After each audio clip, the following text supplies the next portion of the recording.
Welcome to fast learning polity bits. Parliamentary వ్యవస్థ. భారత రాజ్యాంగం పార్లమెంటరీ తరహా ప్రభుత్వాన్ని కేంద్రంలో ఏ ప్రకరణల ద్వారా ప్రవేశపెట్టబడింది? ఆర్టికల్ 74, 75 ద్వారా. రాష్ట్రాల్లో పార్లమెంటరీ ప్రభుత్వాన్ని ఏ ప్రకరణల ద్వారా ఏర్పాటు చేయబడింది? 163 ఆర్టికల్, 164 ఆర్టికల్ ద్వారా. పార్లమెంటరీ ప్రభుత్వాన్ని మరో పేర్లతో ఏమని పిలుస్తారు? కేబినెట్ ప్రభుత్వం, బాధ్యతాయుత ప్రభుత్వం, వెస్ట్ మినిస్టర్ మోడల్ ప్రభుత్వం. అధ్యక్ష పదవి ప్రభుత్వాన్ని ఇంకే పేరుతో పిలుస్తారు? బాధ్యతా రాహిత్య ప్రభుత్వం, నాన్ కేబినెట్ ప్రభుత్వం. పార్లమెంటరీ వ్యవస్థలో కార్యనిర్వాహక వర్గం ఎవరికి బాధ్యత వహిస్తుంది? శాసనసభకు. పార్లమెంటరీ వ్యవస్థలో కేబినెట్ అధికార కేంద్ర బిందువు అని ఎవరిని పేర్కొన్నారు? ఐవర్ జెన్నింగ్. వెస్ట్ మినిస్టర్ మోడల్ ప్రభుత్వం ఏ దేశంలోని పార్లమెంటు పేరు నుండి వచ్చింది? బ్రిటిష్ పార్లమెంట్ లో ఉన్న వెస్ట్ మినిస్టర్ ప్రాంతం నుండి. అధ్యక్ష ప్రభుత్వ వ్యవస్థ ఉన్న దేశాలు 2 ఉదాహరణలు చెప్పండి. అమెరికా, బ్రెజిల్, అలానే రష్యా, శ్రీలంక. పార్లమెంటరీ ప్రభుత్వంలో కేబినెట్ ఎంతవరకు అధికారాన్ని కలిగి ఉంటుంది? పార్లమెంట్ లో విశ్వాసం ఉన్నంత వరకు. ఆధునిక ప్రజాస్వామ్య ప్రభుత్వాలు పార్లమెంటరీ అధ్యక్ష ప్రభుత్వాలుగా వర్గీకరించే ప్రమాణం ఏమిటి? శాసనసభ, కార్యనిర్వాహక వర్గాల మధ్య సంబంధాల స్వభావం. బ్రిటిష్ ప్రభుత్వ వ్యవస్థను ప్రధానమంత్రిత్వ ప్రభుత్వంగా అభివర్ణించిన రాజకీయ విశ్లేషకులు ఎవరు? క్రాస్మ్యాన్, మాంకితోష్. అధ్యక్ష ప్రభుత్వ వ్యవస్థ తన పదవీకాల విషయంలో శాసనసభలో ఆధారపడదని ఎందుకు అంటారు? ఇది రాజ్యాంగపరంగా స్వతంత్రంగా ఉంటుంది, శాసనసభ విశ్వాసంపై ఆధారపడదు. భారత పార్లమెంటరీ వ్యవస్థకు వెస్ట్ మినిస్టర్ మోడల్ అనే వర్ణన ఎందుకు సరిపోతుంది? ఇది బ్రిటిష్ నమూనాని అనుసరించడంతో పాటు కేబినెట్ ఆధారిత బాధ్యతాయుత ప్రభుత్వంగా పనిచేస్తుంది. పార్లమెంటరీ వ్యవస్థలో కేబినెట్ వాస్తవ కార్యనిర్వాహక వర్గం ఎందుకు?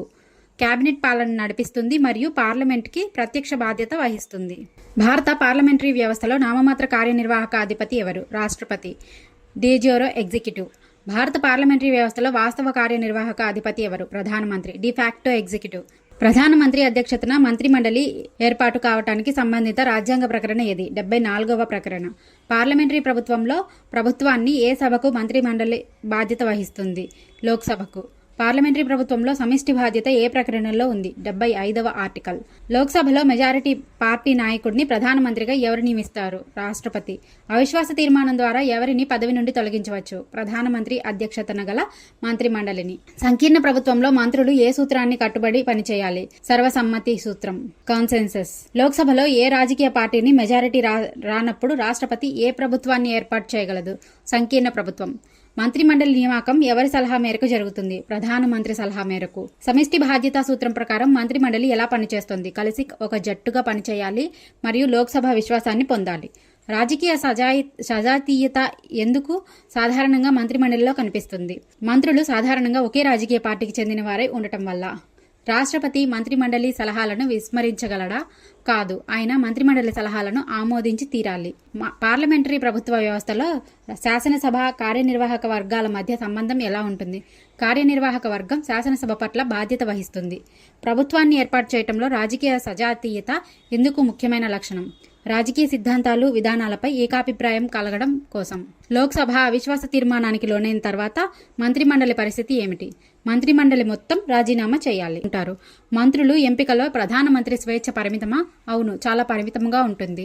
మంత్రులు ప్రధానమంత్రి ఎక్కడి నుండి ఎన్నుకోవాలి? పార్లమెంట్లోని సభ్యుల నుండి. మంత్రులు తమ ఎక్కువ సమయాన్ని ఏ పనులకు వినియోగిస్తారు? పార్లమెంటరీ వ్యవహారాలు, కేబినెట్ మీటింగ్లు, పార్టీ కార్యక్రమాలకు. పరిపాలనా నిర్వహణ సామర్థ్యం లోపించడానికి ప్రధాన కారణం ఏమిటి? అనుభవజ్ఞులైన మంత్రులు లేకపోవడం. Thanks for watching. Please like, share and subscribe to my channel.